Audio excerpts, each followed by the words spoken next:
58 लाख। मला तरी असं वाटतं की हे मिसगाईड करतात मंत्रिमंडळाच्या उपसमितीला अधिकारी वर्ग सगळा। हे सत्य आहे, कारण ज्यावेळेस शिंदे साहेबांची समिती नियुक्त केली गेली आणि त्यांनी ज्यावेळेस त्या काळात नोंदी शोधल्या त्यावेळेस 58 लाख नोंदी शोधल्या गेलेल्या। आणि आता हे काय म्हणतात की मग आता हे आकडा कोणचा आहे, परत कन्फ्युजन आहे। मग ते आकडा कोणचा आहे आता येऊ की आता नवीन ज्यावेळेस शिंदे समितीला मुदत वाढ दिली तेव्हापासून शोधलेल्या आहेत का मग या मग असू शकतात 2,88,000 काय म्हणते 48 लाख एकूण 48 लाख सापडले 48,000 आणि 48 लाख कुणबी नोंदी आढळल्या, त्यापैकी 12 लाख प्रमाणपत्र वाटल्याची माहिती इथे पण दिली आहे। नाही आता काय माहिती बरं का 48 लाख ते सापडले म्हणताय नोंदी शिंदे समिती। या शिंदे समितीनं त्यावेळेसचं सरकारनं दिलेलं प्रोसिडिंग आहे 58 लाखांचं 58 लाख। मग आता याच्यात काय कन्फ्युजन व्हायला लागलंय, हे सत्याचे 58 लाखच नोंदी आहेत 48 लाख नाही। हे मी त्यावेळेस त्यांना ठासून विचारलं होतं, मला खोटा एकही शब्द सांगू नका म्हणलं। तुम्ही 1 लाख जरी नोंदी निघाल्या असल्या तरी 1च लाख निघाले एवढंच मान, उगच तुम्ही 54 लाख निघल्या म्हणू नका। त्यावेळेस ते 54 लाख म्हणायचे, 1च लाख निघल्या म्हणा, तुम्ही खोटं सांगू नका। मला खरं सांगा नोंदी किती निघाल्या, माझ्या समाजाला मान्य आहे।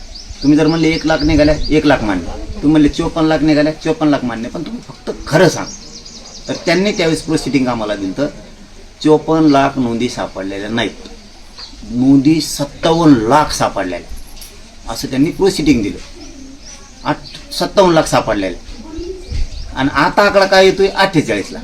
म्हणजे याचा अर्थ असा होतो मंत्रिमंडळाच्या उपसमितीला विखे पाटील साहेबाला आणि मंत्रिमंडळात त्यांचे जेवढे सदस्य आहेत मंत्री म्हणून त्यांना खालचे अधिकारी कन्फ्यूज करायला लागले। तरी छत्रपती संभाजीनगर विभागात एकूण 50,958 कुणबी प्रमाणपत्र वाटप झाले आहे, तर बीड जिल्ह्यात 34,692 कुणबी प्रमाणपत्र वाटप झाले, त्याबद्दल काय वाटतं? नाही आता काही अधिकारी कामं करतात, त्यांची स्तुतीच करावं लागणार आहे, त्यांची पाठ थोपटावीच लागणार। काही अधिकारी कुणबी नोंद सापडली की तातडीने त्याला कुणबी प्रमाणपत्र देऊन खालीचे पण देतात। तसं काही जिल्ह्यात असं होतं की नोंद सापडली उदाहरणार्थ जन्ममृत्यूच्या दाखल्या किंवा अनेक कुठल्या वेगळ्या विषयात, तर काही अधिकारी जाणून बुजून म्हणणार याला महसुली पुरावा आहे। महसुली पुराव्यामध्ये जर सापडल्या तर मुद्दाम सांगणार तुमची वंशावळ जुळत नाही, तुम्ही त्याला ग्रामपंचायतचं काहीतरी द्या। म्हणजे जाणून बुजून काही जिल्ह्यामध्ये दिल्या जात नाही। याला सर्वस्वी जबाबदार अधिकारी आहे, सरकार त्यांच्यावरती कंट्रोल ठेवायला तयार नाही आहे। मंत्रिमंडळाच्या उपसमितीनं विखे साहेबांनी आणि सगळ्या मंत्र्यांनी कंट्रोल ठेवलं पाहिजे अधिकाऱ्यांवरती, विशेष करून देवेंद्र फडणवीस साहेबांनी कंट्रोल ठेवलं पाहिजे। नोंदी जर कशातही निघू दे, नोंद निघाली याचा अर्थ तो कुणबी आहे। आता काहीकडे पूर्वी राहणंच नव्हते पण तो शेती कसत होता लोकांच्या तिथं, म्हणून त्याच्या जन्ममृत्यूच्या दाखल्यावरती शाळेच्या दाखल्यावरती कुणबी लिहिलं, त्याचा काय दोष आहे? त्याला जमीन तुम्ही आता त्याला पुरावा मागताय आणि त्या काळचा आणि दिले बी तर यांना मान्य नाही आहे। आता काय अधिकारी काय करतात ही मुद्दा मीडियासाठी सरकारसाठी आणि मराठ्यांसाठी खूप महत्त्वाचा आहे। काही अधिकारी तर त्याच्या चुलत्याचं जर निघाला असलं तर पुतण्याला प्रमाणपत्र द्यायला आत्ताची पोझिशन। आता ह्या 1.5-2 महिन्यात अशी प्रयोग राबवा सुरू केला अधिकाऱ्यांनी, त्याच्या चुलत्याचं निघालं पुतण्याला देत नाही, काय कारण आहेत? याच्यावरती कंट्रोल ठेवणं देवेंद्र फडणवीस साहेबांनी खूप गरजेचं आहे आणि मंत्रिमंडळाच्या उपसमितीनं विखे साहेबांनी सुद्धा ठेवणं खूप गरजेचं आहे। पाटील, मुंबई आंदोलनातील 8 पैकी 7 गुन्हे मागे घेण्यात आले आहे। मराठा आरक्षण आंदोलनातील 161 गुन्ह्यापैकी 71 गुन्हे मागे घेणे प्रलंबित आहे। 71 गुन्हे मागे घेणे प्रलंबित आहे। 8 गुन्ह्यापैकी मुंबईच्या त्यांनी 7 मागे घेतले, एक तेव बी घ्यायलाच पाहिजे होता, कशाला ठेवलाय तेव तरी। त्याबद्दल तर कौतुकच आहे त्यांचं की चला 7 काव्याने त्यांनी मागं घेतले आणि महाराष्ट्रात जे गुन्हे दाखल झाले ते पण सरकारनं दिलेल्या शब्दाप्रमाणे मागं घ्यायला पाहिजे। सगळेच गुन्हे एक पण ठेवायला नाही पाहिजे। जसे 7 घेतले ते 8वाही घ्यावा आणि राज्यभरात जे गुन्हे दाखल झाले ते सुद्धा सगळे मागे घ्यावं, कारण हा मराठा समाज कधीच BJPच्या बाजूनं वळणारा नाही। आज तो BJPच्या बाजूनं त्यांना सत्तेवरती मराठ्यांनी बसवले, त्या मराठ्यांच्या लेकरांनी आंदोलनं केले, आंदोलनाच्या माध्यमातून गुन्हे त्यांच्यावरती दाखल झाले। ते काय कुख्यात गुंड नाही आहेत, किंवा ते काय दहशतवादी नाही आहेत. आपल्या राज्यात आपल्याला न्याय मिळावा, आपल्या लेकराबाळांचं कल्याण व्हावं, समाजाचे लेकरं पुढे जावेत म्हणून समाजाने पुकारलेलं ते लोकशाही मार्गानं आंदोलन आहे. मग त्याच्यात जर त्यांच्यावर गुन्हे दाखल झाले तर ज्या सरकारला मराठ्यांनीच सत्तेवरती बसवले तर त्या सरकारनं मराठ्यांचे सगळेच राज्यातले गुन्हे मागं घेणं गरजेचं आहे. कारण मराठ्यांची नाराजी ही भाजप सरकारने कधीच अंगावर घेऊ नये, ही चूक त्यांनी करू नये अशी आमची त्यांच्याकडं मागणी आहे. एकदा जर मराठा समाज नाराज होऊन दुरावला ना तर पहिल्यासारखं पुन्हा तुमचं म्हणजे ते वाळवंटासारखे दिवस तुमच्यावरती मराठी 100% आणू शकते. आता तुम्ही 8 पैकी 7 मागं घेतले, याबद्दल तुमचं अभिनंदन आहे, चांगलंच केलं. पण राहिले सुद्धा मागे घ्या, आणखीन तुमचा मराठा समाज अभिनंदन करेल. मराठा आरक्षण आणि हैदराबाद गॅझेटरची अंमलबजावणी करणाऱ्या शासन निर्णयाविरोधात याचिकाचा आढावा घेत स्पेशल काउन्सिलिंगची नियुक्ती केली जाणार आहे. चांगलं आहे, सरकारनं त्याच्यावरती लक्ष ठेवणंच गरजेचं आहे. कारण पोट दुखणारी यंत्रणा खूप, जे विकृत मानसिकतेचे लोक आहेत की दुसऱ्याच्या लेकराचं कधी कल्याणच होऊ नये, फक्त त्यांच्याच लेकराचं झालं पाहिजे, असे लोक मराठा आरक्षणाच्या विरोधात याचिका टाकतात. पण त्यांचे मनसुबे कधी आम्ही पूर्ण होऊ देणार नाही. आणि सरकारने चांगला निर्णय घेतला आहे की मोठमोठाले वकील त्याच्यामध्ये उभा करणार किंवा कायमस्वरूपीचे मोठाले वकील त्याच्यात देणार. तर हा निर्णय त्यांनी घेतला आहे तो चांगलाच निर्णय. आणि उपसमितीने आणि मुख्यमंत्र्यांनी तरी पण त्या याचिकावरती मराठा आरक्षणाच्या विषयात आलेल्या याचिका आणि लढाईच्या बाबतची भूमिका ही कायम सकारात्मक ठेवून लक्ष मात्र बारकाईनं ठेवलं पाहिजे.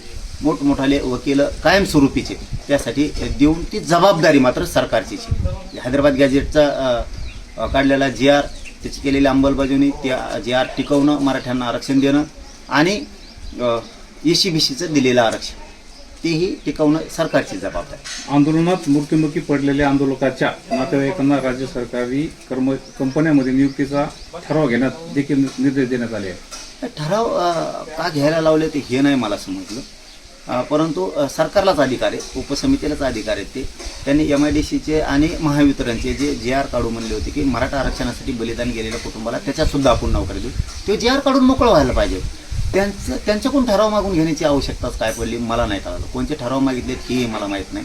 का जागा किती रिक्त आहेत याचे ठराव मागितले आहेत, कारण एखाद्यावेळेस कन्फ्युजन पण होऊ शकतात. तसं केलं असेल तर ती चांगली गोष्ट आहे की जागा किती आहे, एकूण राज्यभरात आपल्या MIDCत किती आहे, महावितरणमध्ये किती आहेत, याचा जर ठराव त्यांनी मागितला असला द्या म्हणून तर ते ठीक आहे. परंतु त्यांना ठराव करायला लावायचं काही संबंध नाही आहे. राज्य सरकारनं किंवा मंत्रिमंडळाच्या उपसमितीनं विखे साहेबांनी उदय सामंत साहेबाच्या माध्यमातून, ऊर्जा खातं ज्यांच्याकडे असेल त्यांच्या माध्यमातून की हे दोनही GR काढायला पाहिजे की मराठा आरक्षणासाठी बलिदान गेलेल्या कुटुंबाला आता आम्ही शैक्षणिक पात्रतेनुसार त्यांना MIDCत नोकरी देतोय, महावितरणमध्ये नोकरी देतोय. काय झालं, ST महामंडळात दिल्यामुळं शिकलेले पोरं गटर काढायला लावलं. कुठं ज्याचं खूपच शिक्षण आहे, आता काही पोरांचं खूप शिक्षण झालं आहे, का त्यांनी ड्रायव्हर व्हावा, का त्यांनी कंडक्टर व्हावा, आणि ते इतका शिकलाय. म्हणजे जर सन्मान मराठा आरक्षणासाठी बलिदान गेलेल्या कुटुंबाचा जर सरकारला करायचं असेल तर त्याच्या शैक्षणिक पात्रतेनुसार त्याला महावितरणमध्ये, त्याला MIDCमध्ये आणि ST महामंडळात पण शिक्षणानुसार देणं गरजेचं आहे. ते दोन्ही GR तातडीनं त्यांनी काढायचं ठरवलं होतं. मला तर सांगितलं पण होतं की आम्ही या अधिवेशनात GR काढतो. आता ठराव मागून घेतले ते नवीनच काय नाटक आहे माहीत नाही. परंतु उदय सामंत साहेब असतील आणि उपसमिती असेल यांनी MIDCचे आणि महावितरणचा मराठा आरक्षणासाठी बलिदान गेलेल्या कुटुंबासाठी तातडीनं GR काढला पाहिजे. 2-3 निर्णय तर चांगले केले, त्याबद्दल तर आम्ही विखे पाटलांचं आणि उपसमितीचं कौतुकच केलं की त्यांनी केसेसबद्दलचा एक घेतला आहे. आता हा MIDCचा आणि महावितरणचा पण निर्णय घ्यायला लागला आहे, घेता येते. तर हे चांगलेच निर्णय जवळपास, त्याचं आम्ही 100% कौतुक करतो की तुम्ही चांगले निर्णय घ्यायला लागला, बलिदान गेलेल्या कुटुंबाला न्याय मिळेल. हे चांगला निर्णय. फक्त ते ठरावाचं फक्त कन्फ्युजन. पाटील, नव्या समितीनुसार नव्या GR नुसार मिळालेली आकडेवारी का सांगत नाही सरकार, हे मलाही कळालं. आणि ती आकडेवारी केवळ 310 असल्याची सांगितलं जातं. पण 310 व्हायला निघाले ना. माझं आणि माझ्या समाजाचं आमचं लढल्याचं समाधान काय, एक का व्हायला निघालं ना. काही मत होते 1 दाख आणि मराठ्या पुढं नागाशी. काही जण असे वल्गना करत होते त्यावेळेस की या गॅझेटवरनुसार नुसता 1 दाखा आम्ही नाग घासितो मराठा समाजात. 310 व्हायला निघाले ना, निघते ना हळूहळू सगळे जात. मराठवाड्यातला मराठा 1 वर्षाच्या आत एक घर राहत.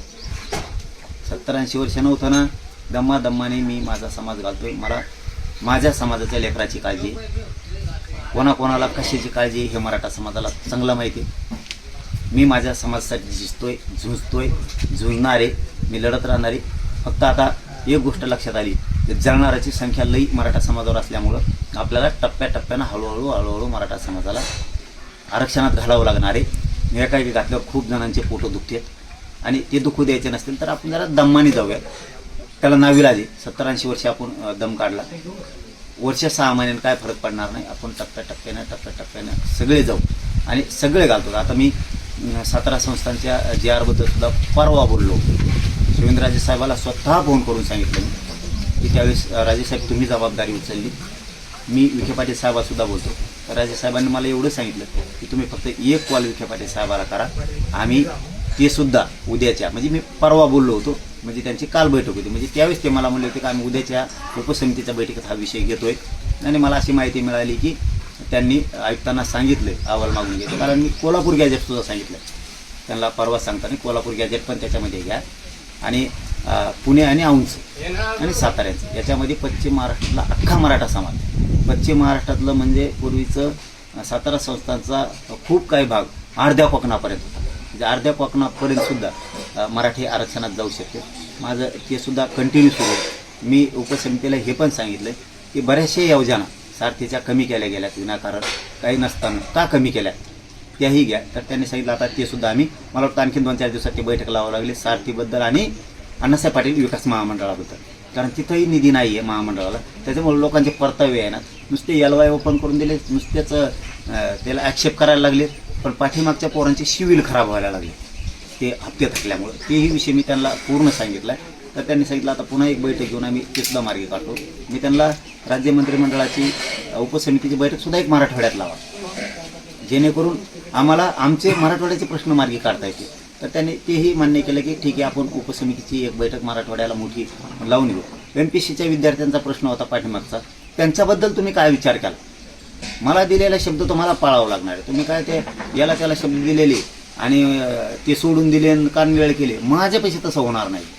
तुम्हाला ते पूर्ण तातडीनं त्याचा मार्ग काढावा लागणार आहे. वैद्यकीय शिक्षण ते मुलींसाठी मोफत केलं आहे, तर तुम्ही काही कॉलेज त्यांना पैसे मागताय. रात्रीचाच विषय हा, मी रात्रीत हसन मुश्रीफ साहेबांना सुद्धा हा विषय सांगितला की तुम्ही असं का करताय. मग आता त्यांनी कबूल केलं की आम्ही एक परिपत्रकात त्यांच्या शासनाचं पुढं बोर्ड असतो त्या बोर्डाला एक नोटीस लावून टाकतो की वैद्यकीय शिक्षणात कोणालाही फीस मागू नये. आणि आणखीन 2 योजना आहेत. मला वाटतं त्या NMG काहीतरी ती एक योजना आहे वैद्यकीयमध्ये, त्या प्रवाहात घेतल्याच नाही त्यांनी, त्याही आता सांगितल्या. मी वारंवार हे विषय सरकारच्या कानावरती टाकून मी हळूहळू ते काय म्हणतात ना दम धरून कार्यक्रम करणं, तसं मी माझं दम धरून मी माझ्या मराठा समाजाच्या पोरांना ज्या गोष्टी मिळून द्यायच्या त्या मिळू देतोय. ACBC मार्फत काही अडचणी येतात का? पूर्वी EWS मधून जे काही पोरांना नियुक्त्या मिळणार होत्या त्यांच्या का दिल्या नाहीत? कारण नंतर ACBCचा ऑप्शन काही ना नाही आहे. त्यात त्या पोरांचा दोष नाही. मग त्यात महावितरण आहे, त्याच्यात पोलीस आहे, बरेचसे खाते आहेत त्याच्यामध्ये, आरोग्याचे येते, त्याच्यात रेल्वेचे बरेचसे खाते आले, त्याच्यात काही पोलिसांचे सुद्धा आहेत. त्या पोरांनी EWS मधून त्यावेळेस फॉर्म भरले होते. तुम्ही या काही ACBC दिलं. मग आता ज्या पोरांच्या EWS मधून नियुक्त्या झाल्या, नियुक्त्या करणार होता तुम्ही, त्या का केल्या नाहीत? ते पास आऊट झाले आहेत, सगळं झालंय. आता फक्त त्यांना नियुक्ती द्यायची राहिली होती. मग तुम्ही दिलं ACBC पासून पुढं ठीक आहे, तिथून पुढं तुम्ही EWS मधून तुम्हाला द्यायचं नाही तर देऊ नका. पण जे अगोदर EWS मधून पोरं पास आऊट झाले त्यांना नियुक्त्या देणं तुमचं कर्तव्य, ते पण सांगितला विषय. तेही ते म्हणले आता आम्ही मुख्यमंत्री साहेबांच्या कानावरती हे सगळं टाकतो. महावितरणपासून पोलीस भरतीपासूनचे जेवढे विद्यार्थी EWS मधून पासआउट झालेले त्यांना आम्ही नियुक्त्या द्यायच्या राहिल्या होत्या. ते आता नियुक्त्या कशा अधिसंख्या पद निर्माण करून किंवा कसं देता येईल त्याच्यात आम्ही 100% मार्ग काढतो. म्हणजे माझं काम एका जागेवर बसून समाजाच्या लेकराचं कल्याण करणं सुरू आहे. किंवा काल जी उपसमितीने माहिती दिली की निवृत्त न्यायाधीश संदीप शिंदेच्या समितीच्या स्थापनेपासून 48 लाख कुणबी नोंदी सापडल्याचं त्यांनी जाहीर केलं आणि 12 लाख प्रमाणपत्र वाटल्याचं जाहीर केलं गेलं. आणि जर असं झालं असेल तर मग जरांगे पाटील आणि विखे पाटील यांच्यामध्ये नक्की काय सेटलमेंट झाली? ओबीसीचं आरक्षण संपवण्याचा अजेंडा या दोघांकडे दिला आहे का? आणि निवृत्त न्यायाधीश संदीप शिंदे सर्वोच्च न्यायालयाचा जो निर्णय आहे मराठा समाजाच्या ओबीसीकरणाचा, सर्वोच्च न्यायालयाचा निर्णय या निवृत्त न्यायाधीश संदीप शिंदेंना अमान्य आहे का? सर्वोच्च न्यायालयापेक्षा संदीप शिंदे समिती मोठी झाली का? अशा अनेक प्रश्न आहेत आणि मला वाटतंय या महाराष्ट्रातल्या शासनानं ओबीसीचं पूर्णतः आरक्षण संपवलेलं आहे. गेली 2-3 वर्ष झाली या महाराष्ट्रामध्ये आतडं तुटोस्तर ओढून सांगतोय की ओबीसीनं तुमचं आरक्षण संपलंय, ओबीसीनं तुमचं आरक्षण संपलंय. त्याचं उदाहरण तुम्हाला द्यायचं म्हटलं, MPSCची यादी लागते, त्याचं उदाहरण तर आहेच. शिक्षणाच्या एंट्री पॉईंटला जी परिस्थिती आहे त्याच्यावरती एखादी प्रेस होऊ शकते. पंचायत राजच्या निवडणुका झाल्या, महानगरपालिकांच्या निवडणुका झाल्या, तिथलं तुमचं आरक्षण टोटली संपलेलं आहे. पुणे शहर असेल, पिंपरी चिंचवड असेल, कोल्हापूर असेल, सांगली असेल, परभणी असेल, छत्रपती संभाजीनगर असेल, पूर्णतः ओबीसीचं आरक्षण संपलेलं आहे. नव कुणबी बनलेले म्हणजे मराठा समाजाच्या कार्यकर्त्यांनी जी कुणबी सर्टिफिकेट काढून या जागा ढापलेल्या आहेत. मग एका बाजूला ओबीसी आमचा DNA म्हणणाऱ्या भारतीय जनता पार्टी आणि त्यांच्यामधल्या शिंदे असतील किंवा पवार असतील या सगळ्यांनी मिळून ओबीसीचं आरक्षण आज रोजी महाराष्ट्रातलं संपवलेलं आहे. ते आम्ही गेली 2 वर्ष झालं सांगतोय आणि आजही तेच तुम्हाला सांगतो.